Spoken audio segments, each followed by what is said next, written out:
Hello guys and welcome to yet another review from Sicario. Today we are going to look at a Viking game called Valheim. You probably all heard about this game already, but let's talk a little bit about it on our channel. Valheim is a survival sandbox experience that has been tearing up the Steam sales charts. Since its launch on February 2nd, Valheim has been on top of the bestsellers list and it set an overwhelmingly positive rating with nearly 13,000 reviews. This vast game has tiny download and looks like a 3D take on old games look like RuneScape. So what is exactly Valheim and why is it taking off so quickly? Let's dive deep into it. Valheim's progression is very similar to Terraria or Starbound in that advent feels organic and natural. Players start in a simple but vast meadow and learn how to hunt animals and build simple shelters. Players learn to punch limestone golems to death and craft a club. From there, players can begin building a starting settlement. Once that's done, it's time to start hunting boars, which drop the materials for the bow, which makes hunting deer easier. There is a clear path of progression, with each step opening up the next advancement. Here is what a session with my usual gang of friends might look like. We want to head out to Black Forest to fight a giant ant, but there is a mountain range in our way.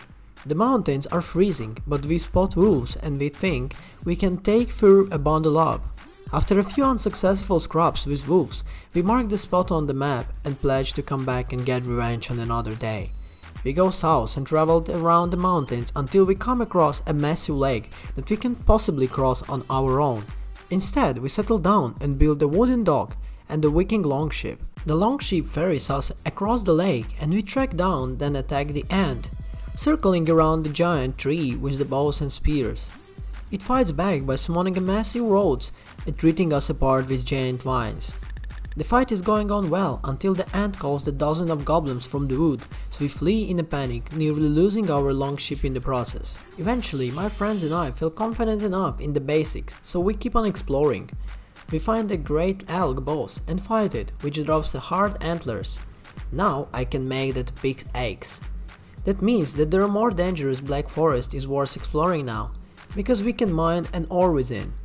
Once we have that ore, I can start making more sophisticated tools and armor, which in turn open up their own recipes and options for advancement.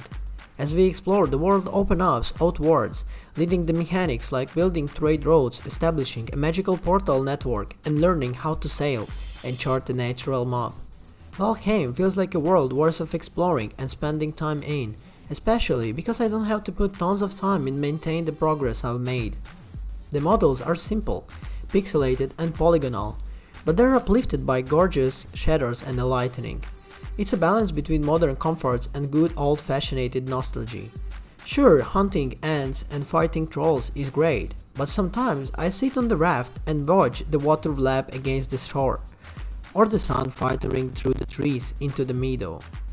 It's cottagecore and deeply cozy, and occasionally brutal storm make the blight and sunny days even more appealing.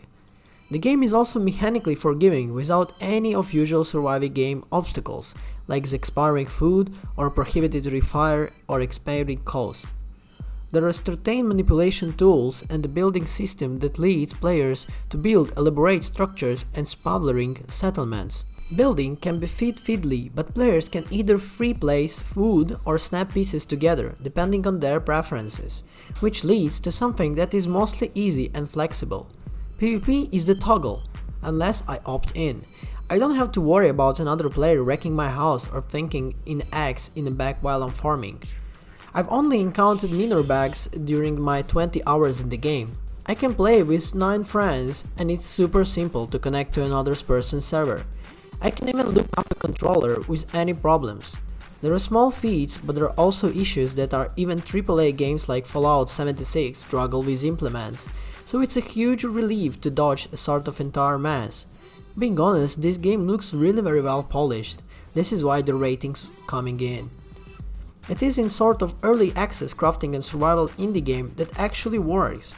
This isn't anything ridiculously flashy or totally new, but the developer Iron Gate has created a solid foundation.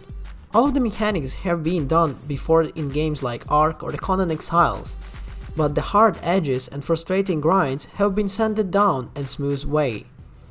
In a genre crowded with average, opaque, and downright broken titles, Valheim stands out by simply working well and making sense. Even for an early access game performs really very well. In nowadays gaming world, I think games like this can be called a full release, but we still call them early access. This is why the numbers are coming in so highly. Thank you everyone for watching this video and being with me here on this one. Like, comment, and I'll see you in the next one.